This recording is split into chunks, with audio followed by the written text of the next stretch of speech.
He walked into the tallest building in the city wearing a jacket with a torn pocket, carrying a folder with a single job application inside, and he had no idea that the man who owned this entire company had spent 11 years searching for his name. He did not come here for charity. He did not come here for pity. He came here because his daughter needed medicine, and he was willing to mop floors at midnight to pay for it. What he did not know was that in less than 1 hour, the billionaire CEO sitting 50 floors above him would see his name on a single sheet of paper and drop his coffee cup on the floor, because that name belonged to the man who once saved his life and vanished without a trace. If you love stories about quiet heroes who never asked for anything and still got everything they deserved, stay until the very end, because this one will stay with you for a long time. Before we continue, comment below and let me know where you are watching from tonight. I always love reading where this story finds you. Daniel Carter stood outside Sterling Tower at 6 in the morning, watching his own breath turn to fog in the cold air. He had worn his only clean shirt, ironed the night before on a kitchen counter that also served as his daughter's homework desk. He was 38 years old, and 2 years earlier, his life looked completely different. He had a wife named Sarah, a small house with a garden, and a job as a maintenance supervisor at a manufacturing plant. Then Sarah was killed in a car accident on a rainy October night, and everything Daniel had built quietly fell apart. The plant closed 6 months later. The savings disappeared into medical bills and funeral costs. What remained was a 9-year-old daughter named Grace, a small rented apartment, and a father who refused to let his child grow up believing the world had nothing left to offer her. Daniel had served 4 years in the army before he ever met Sarah, and although he rarely spoke about that chapter of his life, it shaped the way he carried himself. He stood straight. He arrived early. He never complained, even when complaining would have been completely reasonable. That morning, he was applying for a job as a night cleaner at Sterling Enterprises, one of the largest technology companies in the country. It was not the kind of job he once imagined for himself, but it paid enough to cover rent, and it left his days free to take Grace to school and pick her up in the afternoon. Pride, he had learned, was a luxury he could no longer afford.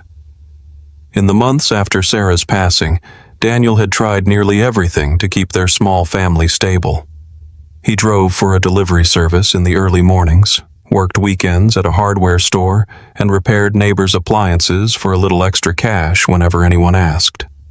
None of it was enough to cover Grace's medical checkups, her school supplies, and the rent on their small apartment at the same time.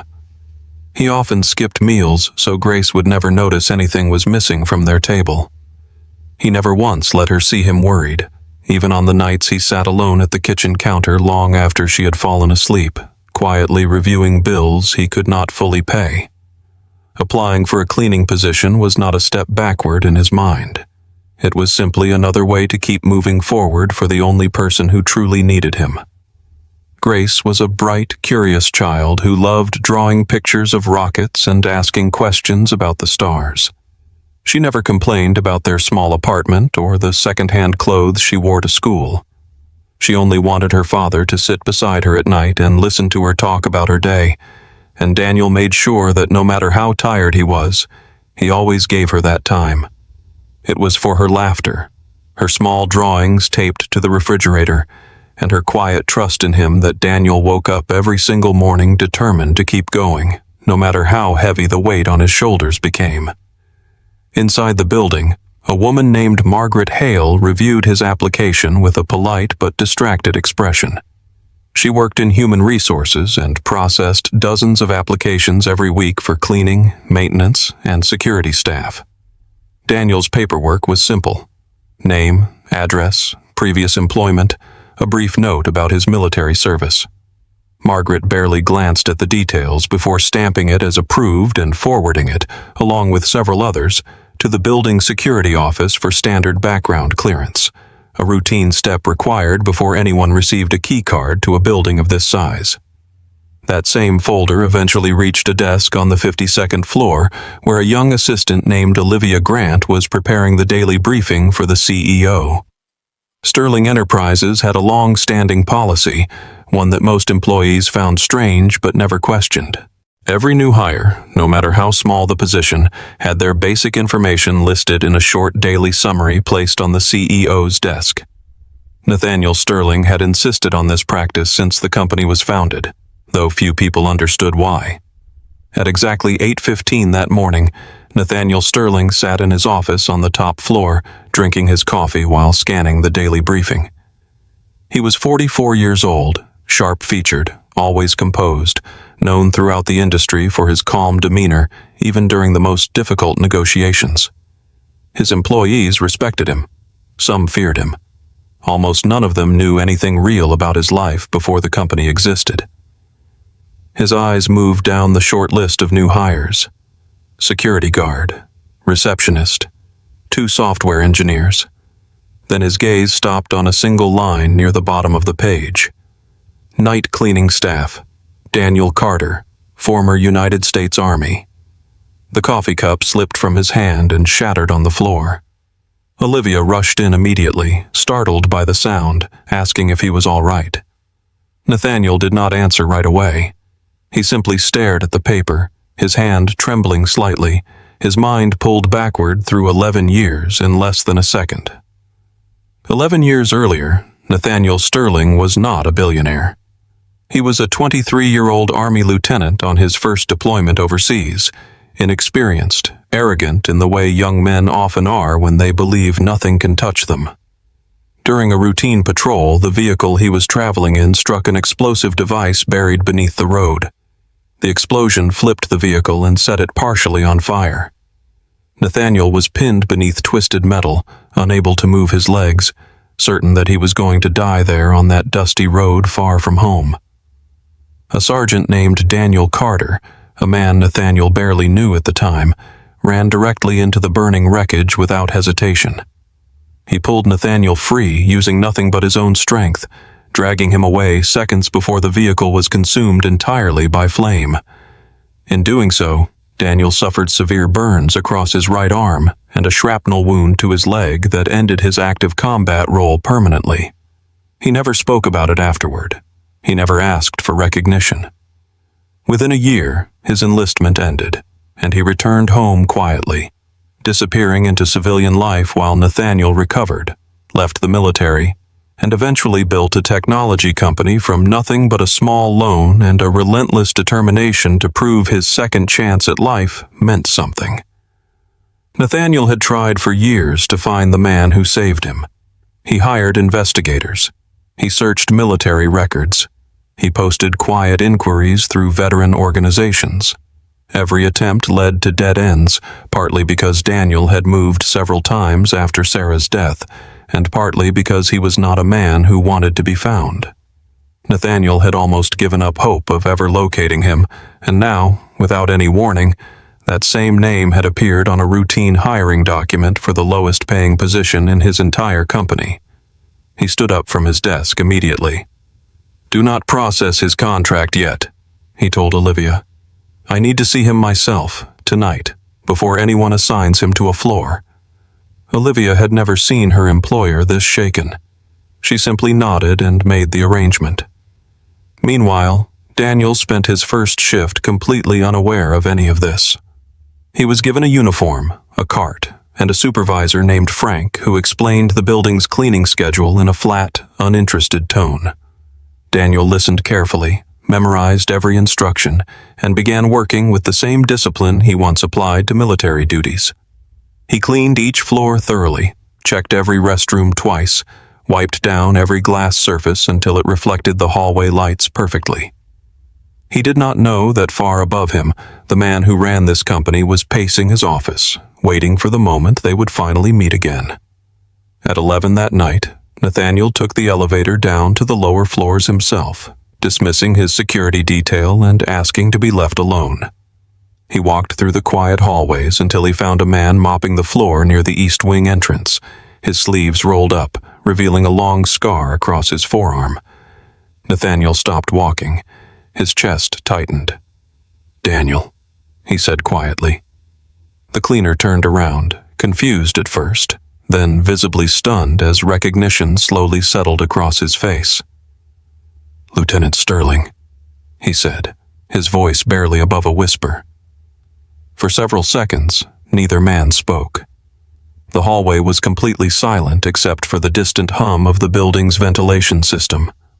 "I have been searching for you for 11 years, Nathaniel finally said. "I never had the chance to thank you properly. I never had the chance to tell you that I built everything I have because you refused to let me die on that road." Daniel lowered his eyes, clearly uncomfortable with the attention. "I did what anyone would have done," he said. "I do not need thanks. I needed a job, and this building was hiring cleaners, so I applied like anyone else would." Nathaniel shook his head firmly. "You are not anyone else," he said. "You saved my life, and you disappeared before I could repay even a fraction of what I owe you." Daniel explained, briefly and without self-pity, what had happened since his return home. His marriage, the daughter he adored, the sudden loss of his wife, the slow collapse of everything he had built, and his decision to take whatever honest work he could find to keep his daughter safe and fed. He spoke plainly, without asking for sympathy, because that was simply who he was. Nathaniel listened to every word, and by the time Daniel finished, his decision was already made. "You will not clean floors in this building," Nathaniel said. "Starting tomorrow, you will help me build something that matters far more than that." Daniel immediately protested, insisting he did not want charity, that he only wanted fair work in exchange for fair effort, nothing given simply out of guilt or obligation. Nathaniel respected that response completely because it matched exactly the man he remembered from years earlier, but he refused to let pride stand between them a second time. "This is not charity," Nathaniel said firmly. "Sterling Enterprises has struggled for years to build a meaningful program supporting veterans transitioning into civilian careers. I have the resources, but I have never had someone who understands both military discipline and real hardship well enough to lead it properly. I am not offering you money. I am offering you a position you are more qualified for than anyone currently working in this building, myself included." Daniel considered the offer carefully, his expression guarded, weighing pride against the responsibility he carried for his daughter's future. After a long silence, he extended his hand, and Nathaniel shook it firmly, both men understanding that this handshake carried far more weight than any contract ever could. Over the following months, Daniel Carter became the Director of Veteran Workforce Development at Sterling Enterprises, a program he shaped from the ground up. He interviewed candidates personally, understanding firsthand the difficulty of transitioning from military structure into an unfamiliar civilian world. Under his leadership, dozens of veterans found stable employment, many of them facing circumstances strikingly similar to his own just months earlier. His daughter Grace received the medical care she needed without the constant fear of overwhelming bills. She began attending a better school, one where her father proudly watched her participate in a science competition for the first time, sitting in the front row instead of working a night shift somewhere across town. For the first time in 2 years, Daniel slept without the constant weight of financial dread pressing against his chest. Nathaniel, for his part, finally felt as though he had repaid an unpayable debt, though Daniel often reminded him that friendship, not debt, was what mattered most between them now. The two men grew close over the following year, sharing dinners with their families, attending Grace's school events together, building something that neither wealth nor tragedy had been able to erase. Word of their story eventually spread quietly through the company, then beyond it, inspiring other organizations to examine how they treated veterans within their own hiring practices. Daniel never sought recognition for what he had done all those years earlier, and he remained just as humble even after his life changed completely. He often told Grace that true strength was never about the medals a person earned or the title printed on a business card, but about showing up fully for the people who needed you most, especially when no one else was watching. Nathaniel Sterling, sitting in his office on quiet afternoons, sometimes looked at the photograph on his desk showing him standing beside Daniel and Grace at a company charity event, both men smiling in a way that had nothing to do with wealth or success. He often thought about how close he had come to losing everything on that dusty road so many years earlier, and how strange it was that the man who saved his life once again walked back into it wearing a cleaner's uniform, asking for nothing more than an honest chance. Sometimes the people who change our lives the most are not the ones who arrive with announcements or expectations. Sometimes they simply walk quietly into a room, ready to work hard and ask for nothing, carrying within them a kind of strength the world rarely notices until it is far too late to say thank you properly. Daniel Carter never wanted to be a hero. He only wanted to give his daughter a good life. In the end, he received far more than he ever expected, not because he searched for it, but because kindness, once given freely, has a way of finding its way back home.